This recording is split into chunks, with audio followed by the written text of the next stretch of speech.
So I've got this question for you. How many of you have tried managing your company, managing your team by asking questions? How many of you have tried that? So just imagine this. The next time you have a disgruntled client or a customer that comes into your shop and something happens and your employees burst into the door and they say, "Oh my gosh, boss, this has happened, and they're so upset, we made a mistake with the order, blah, blah, blah, blah, blah." Listen out the problem, hear it out, and then before you get into your solution mode and you ask a question. So that sounds like a pretty interesting situation you have there. What do you think? And then your employee is just gonna go, Did he just ask me a question? They're so used to just you spitting out exactly what they should do. It's almost technical. It's like a system. They come in with their little notepad. The minute they blah blah blah all the problems out to you, they have their notepad there and they're ready to write down, number 1, do this, number 2, do this, number 3. And then this time my boss asked me to think about it. What do I think? What's my opinion?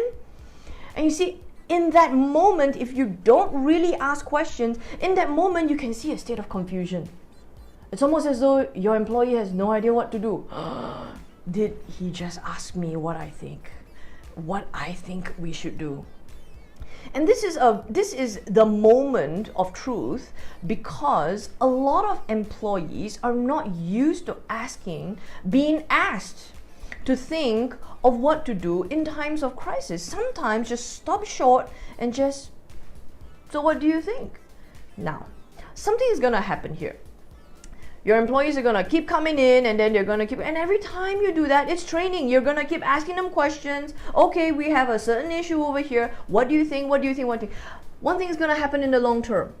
In the long term, you're gonna find that your employees are gonna come and see you only when they have a solution in hand.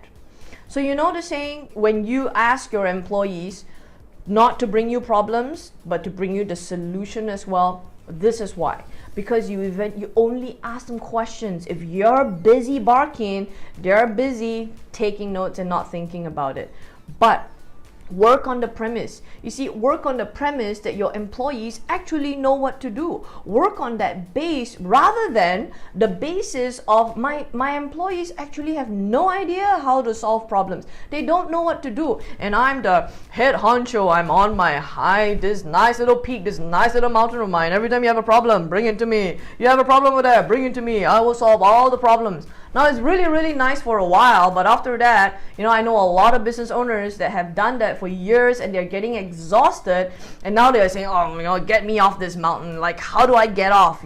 Coach, help me get my team to be able to solve problems as well as I do. And this is one very, very big thing. Instead of barking out answers and solutions, ask them the question, and they actually have all the answers for you. But this is the thing, guys, and I really want to share this with you. So there are so many benefits when you start asking questions. Number 1, they start thinking about it. They have their own solutions, and sometimes their solutions could be better than ours. I can't deny that. Really, when you start getting your team contributing, they've got pretty good suggestions, and sometimes, what did I think of that? And that's a really, really good place to be able to get to. Number 2. They simply have more ownership. They're not just, how to handle this problem, this firefighting solution. They came up with some answers first, and then you get to hear, how does it sound? Is that the right thing to do? May I add on? So when you've heard their answer, you could add on as well. But one thing is happening in number 2.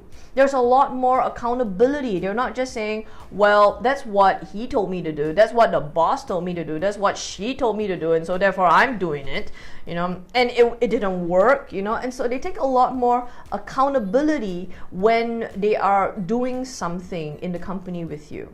And number 3, and this is my favorite, when you ask them questions, you actually get to hear their answers. If you get to hear their answers, you get to hear how they react. You get to hear how they think.